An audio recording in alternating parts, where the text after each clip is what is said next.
Numerical चालू किए थे ना लास्ट लेक्चर में।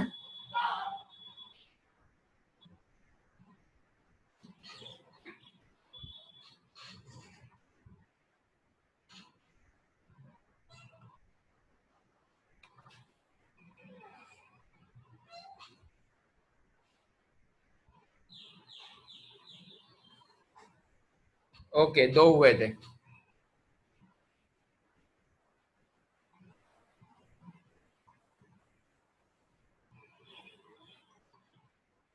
12 and 14। Okay, thank you.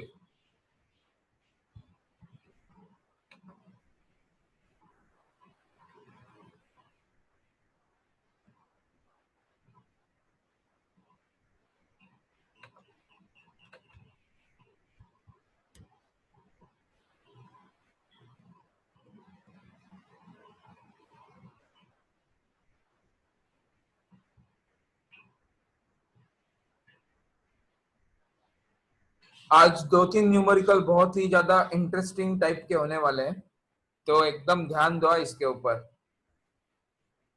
बहुत इंपॉर्टेंट टाइप के हैं, और इस टाइप के न्यूमेरिकल बोर्ड्स में भी आते हैं और JEE में भी आते हैं, नीट में भी आते हैं। तो फोकस रखो पूरा, और नहीं समझ में आता है तो बताओ मुझे, मैं फिर से एक्सप्लेन करूंगा। आज के न्यूमेरिकल्स बहुत ही ज्यादा इंपॉर्टेंट है।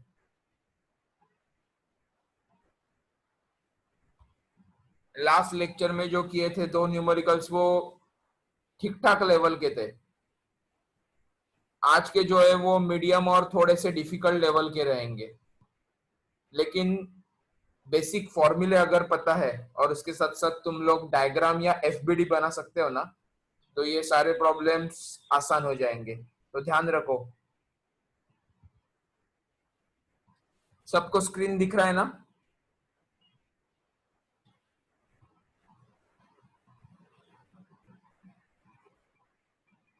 ओके, और आवाज में भी कुछ इशू नहीं है? आवाज भी क्लियरली सुनाई दे रहा है, ऑडिबल है?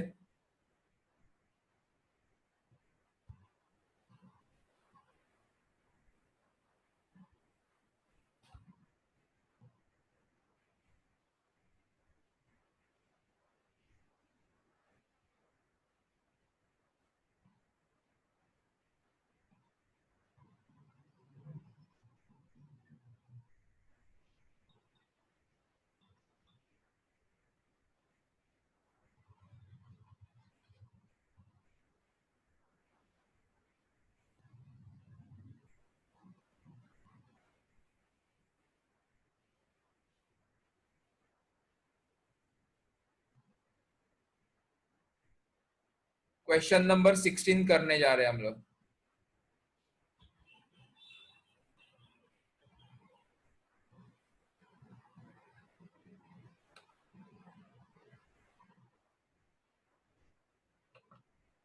पहले तो क्वेश्चन ठीक से पढ़ लो, उसके बाद मैं इसका डायग्राम बनाने वाला हूँ।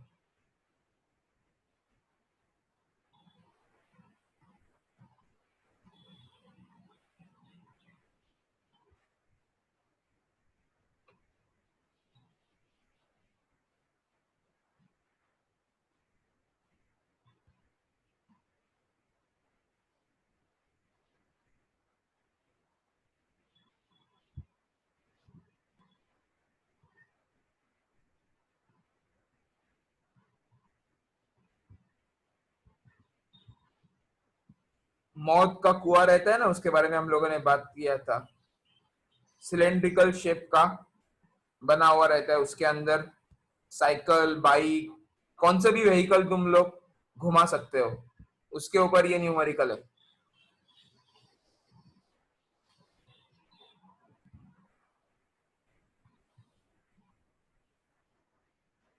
तो एक काम करो तुम लोग ना, तुम्हारे पास गिवन लिख के रखो, क्योंकि अब मैं व्हाइट स्क्रीन ओपन करने वाला हूँ, उसके ऊपर डायग्राम और उसके बाजू में ही सॉल्यूशन लिखने वाला हूँ।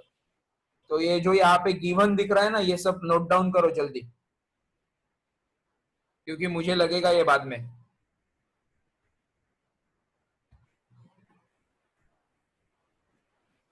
ओके, रेडियस लिखा, कोएफिशिएंट ऑफ फ्रिक्शन मतलब 0.5, mu is equal to 0.5, mass 50 kg, ये सब गिवन में दिया हुआ है।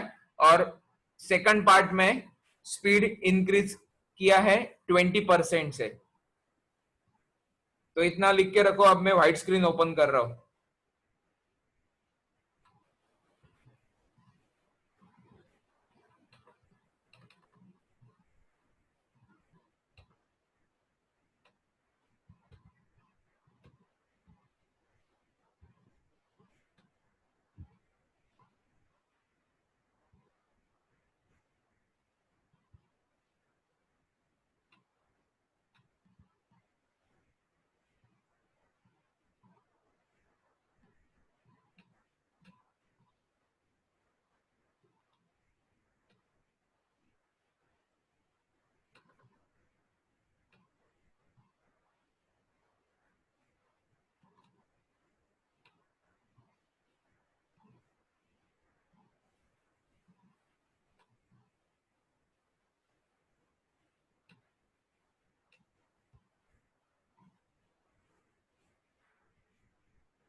मैं यहाँ पे एक पार्टिकल कंसिडर कर रहा हूं। देखो, साइकिल और साइक्लिस्ट, ये दोनों का मैंने सेंटर ऑफ मास निकाला सिस्टम का।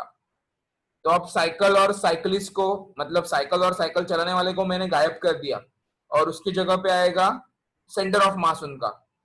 या यहाँ पे साइकिल का जो मास है ना, वो साइक्लिस्ट के मास के कंपैरिजन में कुछ भी नहीं है, इसलिए हम लोग साइकिल का मास निग्लेक्ट करेंगे, और जो भी सेंटर ऑफ मास आएगा या पॉइंट मास आएगा वो सिर्फ साइक्लिस्ट का रहेगा, मतलब चलाने वाले का।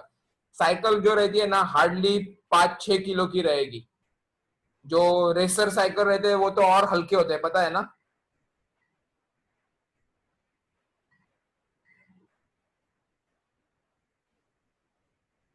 कुछ साइकिल्स तो इतने हल्के होते हैं, उसको उठा के तुम लोग माउंटेन के ऊपर भी लेके जा सकते हो।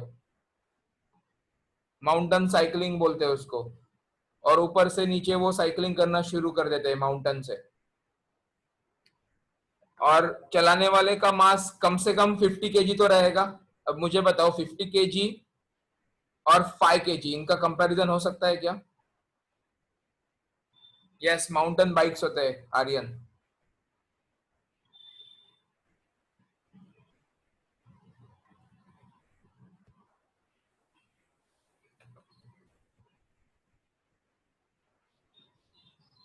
इसलिए अब डायग्राम में मैंने सिलेंडर के अंदर जो पॉइंट बनाया है ना, वो पूरे सिस्टम का मास है।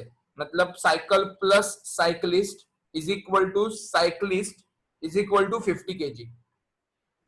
और तुम लोगों को अब ये 3D में इमेजिन करना है, सिलेंडर है वो। तो हाँ, कार्बन फाइबर और अलग अलग एलॉय रहते हैं, उनसे बनाया रहता है वो। मास कम किया जाता है साइकिल का, उसके बारे में हम लोग बाद में बात करेंगे, अभी डायग्राम के ऊपर ध्यान दो। तो ये कंटिन्यूअसली ना वॉल के अंदर ऐसे घूम रहा है, ये तुम लोगों को इमेजिन करना है, ठीक है। अब मुझे बताओ, इसका मास तो डाउनवर्ड रहेगा।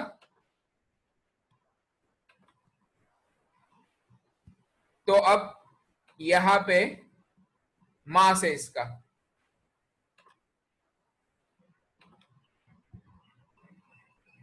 इसको बोलेंगे W, ठीक है। मुझे बताओ, नॉर्मल रिएक्शन कौन से डायरेक्शन में रहेगा? अपवर्ड, डाउनवर्ड, लेफ्ट या राइट?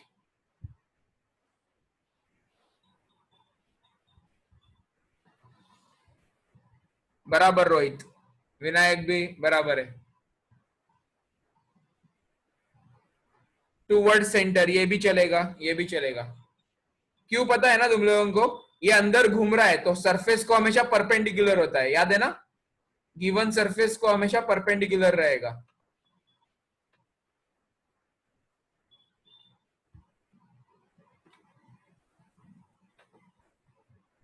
तो इसको मैं बोलूंगा नॉर्मल रिएक्शन। और एक फोर्स है यहाँ पे, देखो ये जो है ना, ये कंटिन्यूअसली अंदर घूम रहा है, वॉल के साथ चिपक के घूम रहा है ये साइकिलिस्ट। तो वॉल हमेशा उसको परपेंडिकुलर नॉर्मल रिएक्शन प्रोवाइड करेगी। उसका वेट तो हमेशा डाउनवर्ड ही रहेगा, क्योंकि ग्रेविटी हमेशा डाउनवर्ड एक्ट होती है। यहां तक समझा है ना सबको?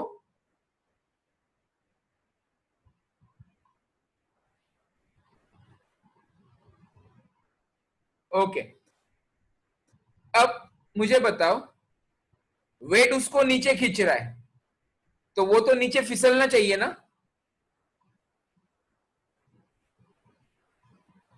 लेकिन वो नीचे क्यों नहीं फिसल रहा है? फ्रिक्शन की वजह से। किसमें फ्रिक्शन होगा? वो जो सिलेंड्रिकल वॉल है उसका सरफेस और टायर्स, इन दोनों के बीच में फ्रिक्शन रहेगा।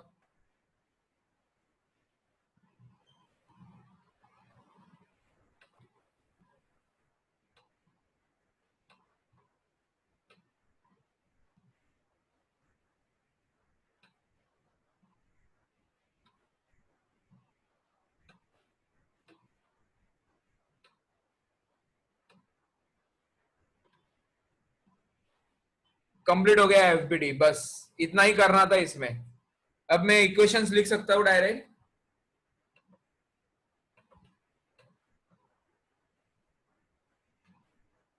इक्वेशन, पहला इक्वेशन में लिख रहा हूं, W, ये W वर्क डन का नहीं है, वेट का है, ध्यान रखो, इज इक्वल टू Fs। और ये Fs फोर्स इंटू डिस्प्लेसमेंट नहीं है, फोर्स ऑफ स्टैटिक फ्रिक्शन बोल सकते हो तुम लोग इसको। ठीक है, ये पहला इक्वेशन हो गया। दूसरा इक्वेशन है, नॉर्मल रिएक्शन जो होगा उसका फॉर्मूला आएगा m v square upon r। ये कहां से मिला मुझे? कहां से निकाला मैंने ये फॉर्मूला?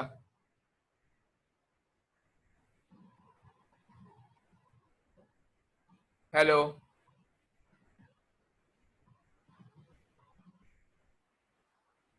बराबर, centripetal force.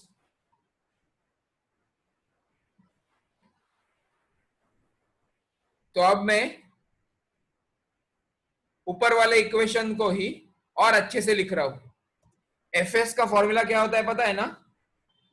Mu multiplied by n। Mu मतलब कोएफिशिएंट रहता है फ्रिक्शन का, मल्टीप्लाइड बाय n मतलब नॉर्मल रिएक्शन। तो अब अगर मैं इस n की वैल्यू ऊपर सब्स्टिट्यूट करता हूं तो कैसे दिखेगा, देखो।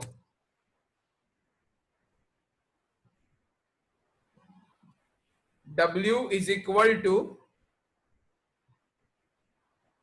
Mu into m v square upon r। इसमें किसी को कुछ प्रॉब्लम है?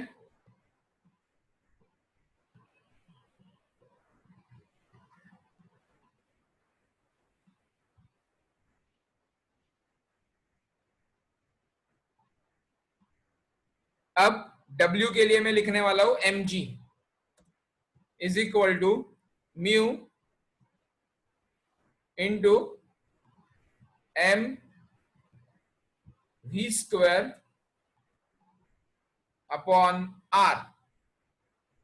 देखो मुझे पता है कुछ लोग सोचेंगे ये m और ये m कैंसल होगा, इसलिए मैंने जानबूझ के म्यू का स्पेलिंग स्मॉल m से चालू किया है और मास के लिए कैपिटल M। तो गलती से भी ऐसा मत सोचो कि ये m कैंसिल होगा, ये मास का m नहीं है, ये म्यू सिंबल की जगह पे मैंने mu लिखा है।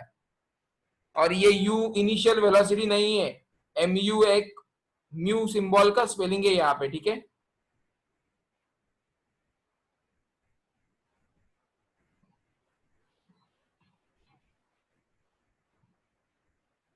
अब मैं इक्वेशन को रीराइट कर रहा हूं, m g are,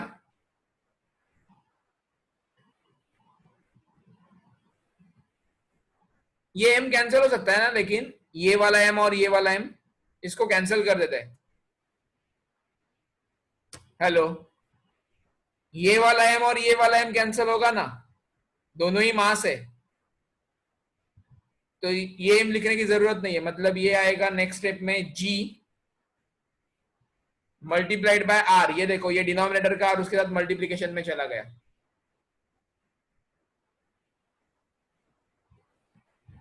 upon mu is equal to v square,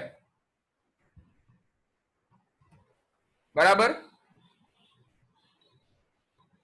in short, अगर हम लोगों को v चाहिए तो स्क्वायर रूट लेना है। किसका किसका?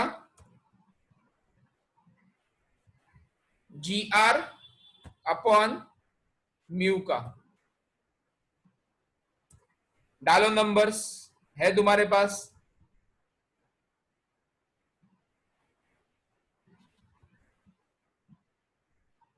जी का वैल्यू 10 ले लो, रेडियस 6.05, सब सब्स्टिट्यूट करो। हाँ 11 आएगा आंसर।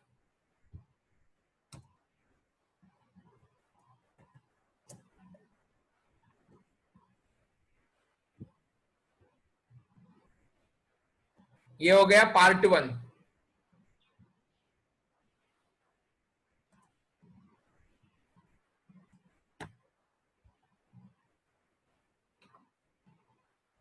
अब यहां पे आएगा पार्ट 2।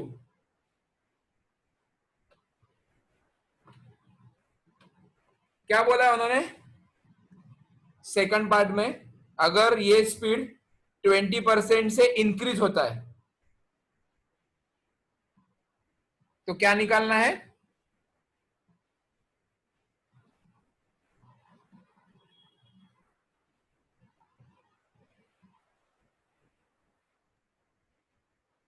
कौन सा फोर्स? स्टैटिक फ्रिक्शन या फ्रिक्शनल फोर्स निकालना रहेगा, बराबर ना?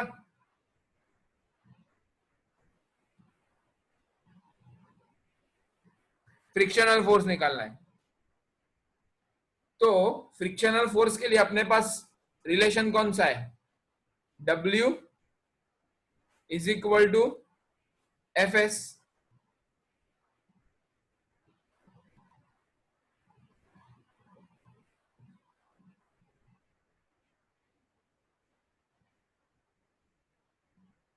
तो यहां पे सीधा सीधा रिलेशन आएगा, W is equal to mg is equal to F S. मतलब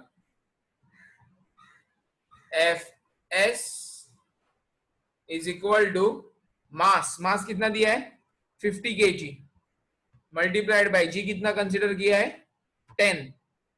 इसका आंसर कितना आएगा 500 न्यूटन।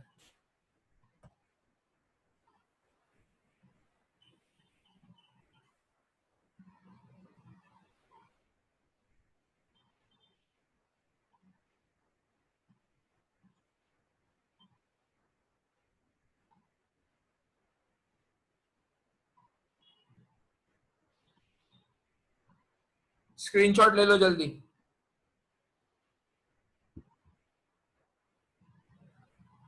सृष्टि, मैंने इसके दो आंसर निकाले थे। एक ऐसे सोच के निकाला था कि स्पीड की वजह से फ्रिक्शनल फोर्स कभी चेंज नहीं होगा, लेकिन मेरा आंसर और इनका आंसर मैच नहीं हो रहा है। इनका आंसर 500 न्यूटन है, तो मैंने सोचा 500 न्यूटन कैसे आएगा।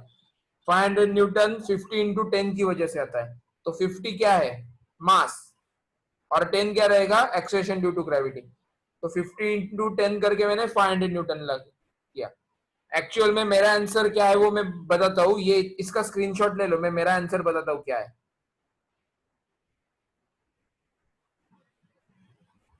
यस, मैं वही बताने जा रहा हूँ, 20% से इंक्रीज होने के बाद क्या होगा। मुझे इनके सॉल्यूशन के ऊपर डाउट है। हाँ हाँ हाँ, इसमें है मिस्टेक्स, आगे के न्यूमेरिकल्स में भी मिस्टेक्स रहेंगे इसमें। तुम लोग इसका स्क्रीनशॉट तो ले लो, मैं बताता हूँ आगे क्या करना है। कंप्लीट नहीं हुआ न्यूमेरिकल।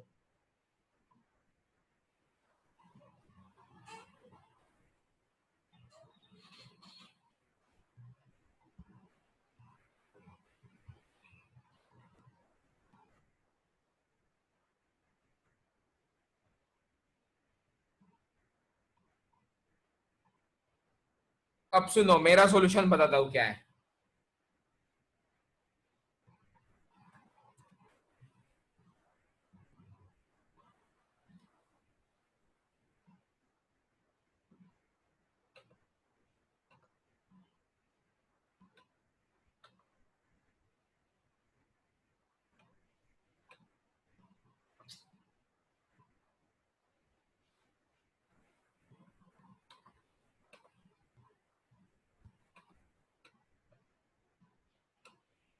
देखो, फ्रिक्शन जो है वो किसके ऊपर डिपेंड करता है? म्यू और एन के ऊपर। और एन किसके ऊपर डिपेंड करता है? मास, वेलोसिटी का स्क्वायर और रेडियस। तो इन तीन क्वांटिटी में से हम लोग मास कभी चेंज नहीं करते। मतलब साइकिल और साइकिलिस्ट घूमते घूमते अचानक से खुद का मास रिड्यूस या बढ़ा नहीं सकते ना। तो मास कांस्टेंट है और सिलेंडर का रेडियस भी कांस्टेंट है। तो बचा कौन वेरिएबल? स्पीड बचा या वेलोसिटी बचा, राइट। तो यहां से तुम लोगों को क्लियरली दिखाई देगा, अगर वेलोसिटी बढ़ते जाता है तो नॉर्मल रिएक्शन बढ़ते जाएगा। बोल सकते हैं ना डायरेक्टली प्रोपोर्शनल।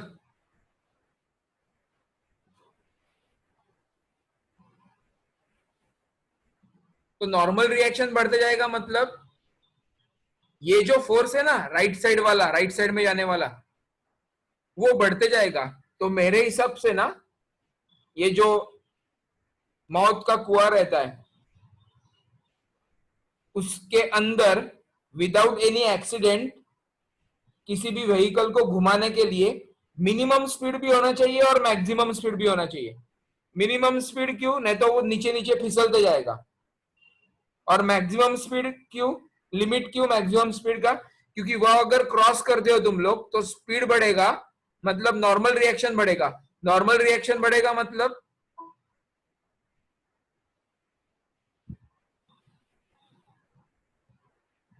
हेलो हेलो, सुनाई दे रहा है मेरा आवाज? हेलो।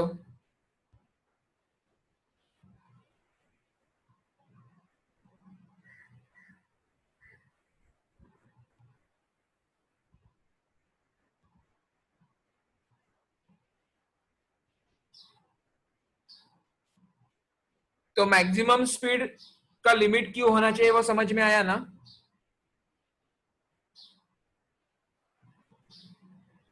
ओके।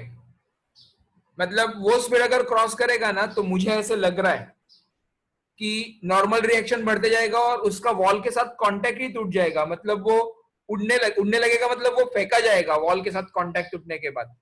और बाद में वो ऐसे नीचे गिरेगा पैराबोलिक मोशन में और एक्सीडेंट हो जाएगा। तो दो लिमिट होने चाहिए, एक लोअर स्पीड और दूसरा हायर स्पीड, यानी लोअर लिमिट और एक अपर लिमिट होना चाहिए।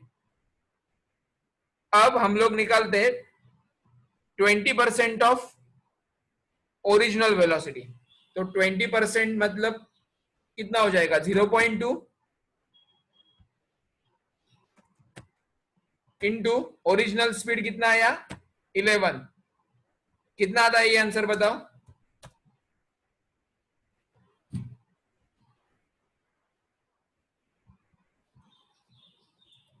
इंक्रीज करना है, मतलब ये जो अपना आंसर आया ना, ये ओरिजिनल में ऐड करेंगे। तो V new is equal to 11 plus 2.2। 13.2 metre per second. अब ये वैल्यू हम लोग सब्स्टिट्यूट करेंगे n के फॉर्मूला में और नया नॉर्मल रिएक्शन निकालेंगे। मैं अब देखो ये डायरेक्ट यूज कर रहा हुआ, मास है, पहले मास मतलब 50 इंटू v का स्क्वायर मतलब 13.2 इंटू 13.2 अपॉन रेडियस 6.05। करो ये कैलकुलेट।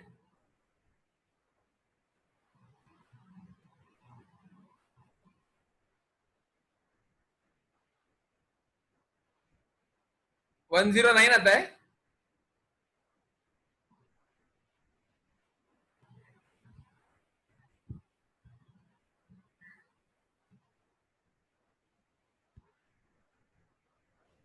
नहीं 109 नहीं, ज्यादा आएगा ना।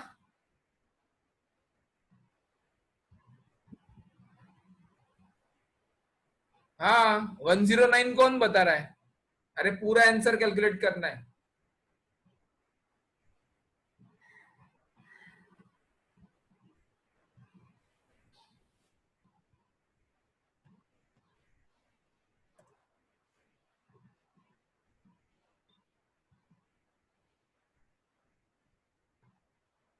तो मेरे हिसाब से आंसर ये होना चाहिए, क्योंकि जैसे स्पीड बढ़ेगा वैसे नॉर्मल रिएक्शन भी बढ़ते जाएगा।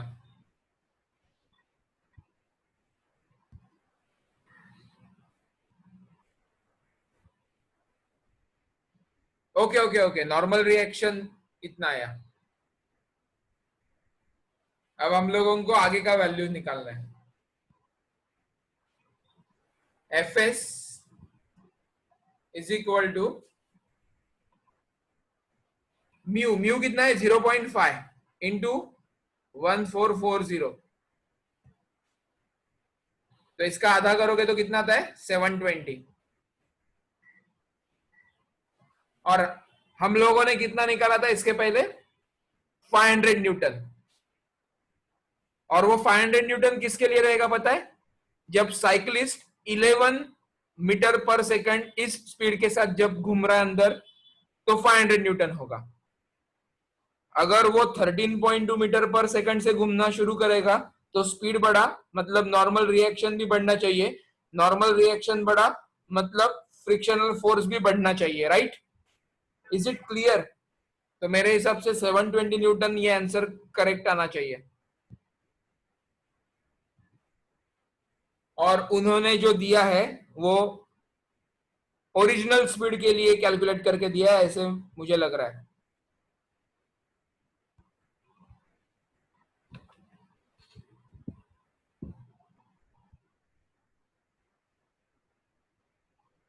लेकिन और एक पॉइंट सुन लो इसमें,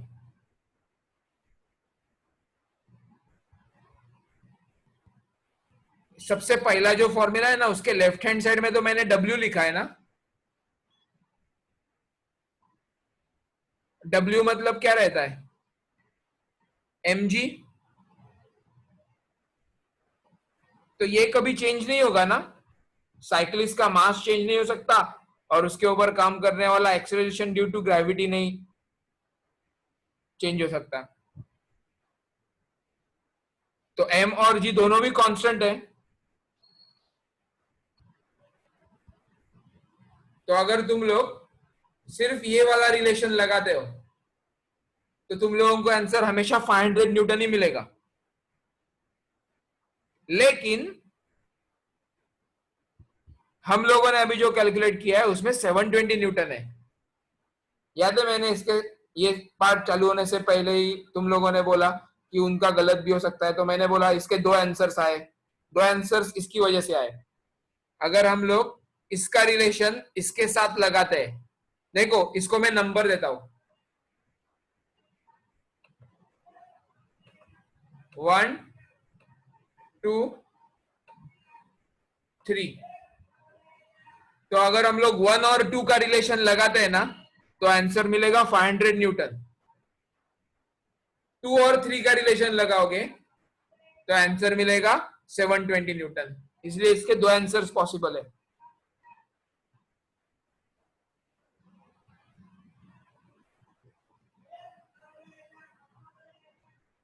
इसका भी स्क्रीनशॉट ले लो।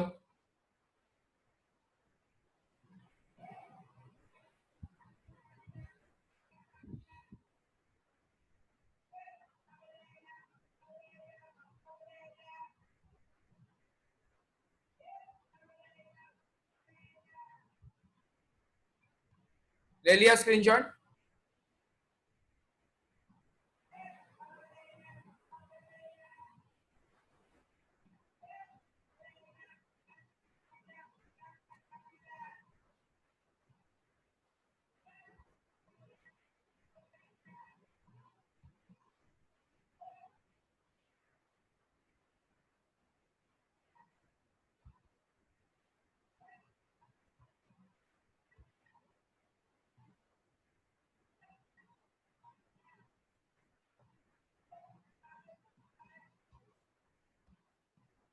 एक छोटा वाला न्यूमेरिकल है वो करते हैं, क्योंकि मुझे और एक नया सेशन क्रिएट करके वो सब लिंक शेयर करना पड़ेगा।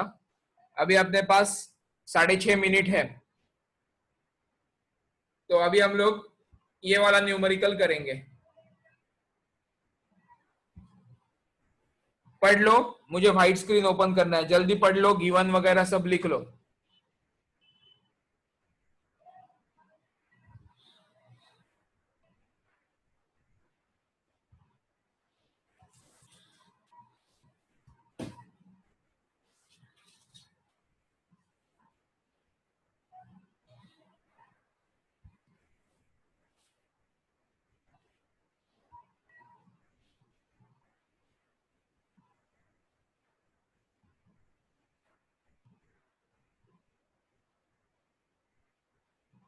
गिवन लिख लिया? जल्दी बताओ।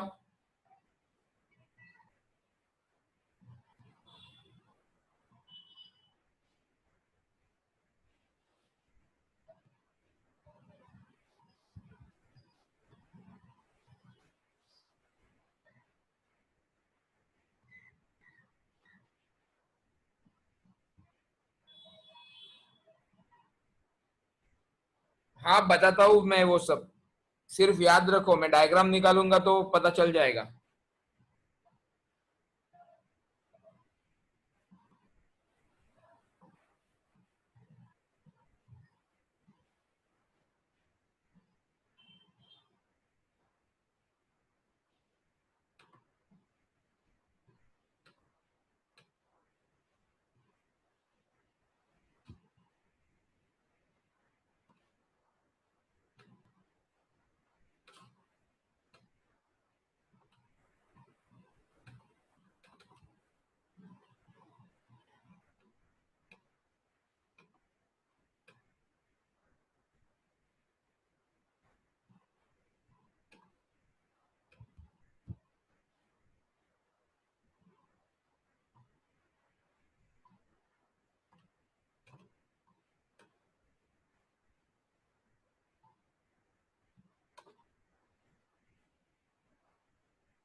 तो राइजेस बाय 3 फॉर एवरी 5, ऐसे कुछ बोला है ना उन्होंने। उसका मतलब समझाता हूं। उसका मतलब ये है, एक तो पहले तो यहाँ पे एक तुम लोगों को छोटे बॉल को एज्यूम करना है। यहां से हम लोग उसको नीचे छोड़ने वाले हैं। बॉल या कौन सा भी शेप है, देखो मैंने यहाँ पे स्फीयर लिया है, इसका मतलब ये नहीं है हमेशा स्फीयर ही रहेगा। क्या दिया है गिवन में? शेप का कुछ नाम बोला है क्या? नहीं, वही तो आइडेंटिफाई करना है ना कि कौन सा शेप नीचे छोड़ा है। तो कुछ तो अपने पास ऑब्जेक्ट दिया है, ठीक है।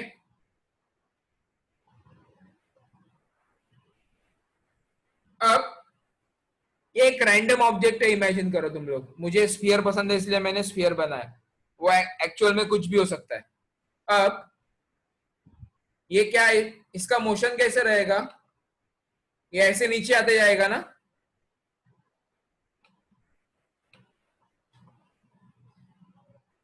तो जैसे जैसे ये 5 यूनिट नीचे जाएगा वैसे उसका हाइट 3 यूनिट से कम होते जाएगा। अब समझ में आया वो क्या दिया है 3 और 5 का रिलेशन। फिर से मैं बता रहा हूं, ध्यान दो। देखो ये तो इस डायरेक्शन के अलोंग मूव होगा। अगर इसने समझ लो इसने 5 मीटर डिस्टेंस कवर किया, मतलब 5 मीटर ये नीचे उतरा, तो इसकी हाइट कम होगी ना, वो हाइट 3 मीटर से कम होगी। ठीक है, तो मैं डायरेक्ट यहां पे रिलेशन लगा रहा हूं। ये अगर 3 रहेगा और ये अगर 5 रहेगा,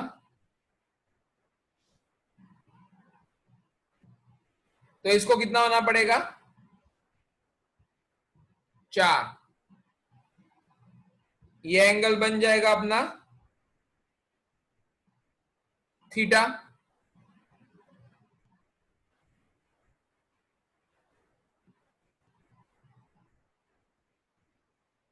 ठीक है ना, ये मैंने एक ट्रायंगल इमेजिन करके रखा है। अब मुझे बताओ साइन थीटा कितना आएगा।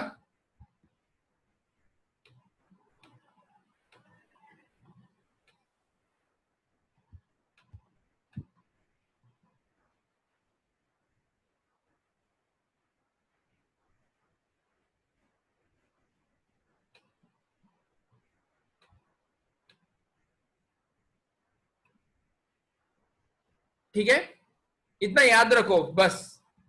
अब आगे का इजी होने वाला है। देखो मैंने ये ट्रायंगल एज्यूम किया है, इन्होंने कुछ ऐसा बोला नहीं है कि ये टोटल 5 मीटर है, ये 3 मीटर है और ये 4 मीटर है। उन्होंने बोला है जब ये 5 यूनिट से नीचे उतरेगा तो उसकी हाइट जो कम होगी वो 3 यूनिट से कम होगी। तो मैंने इसको एज्यूम किया है कि ये 3 4 5 वाला ट्रायंगल है। तो साइन थीटा का वैल्यू आया अपने पास। ये इसका स्क्रीनशॉट लेकर रखो तुम्हारे पास, जल्दी सेशन खत्म हो रहा है।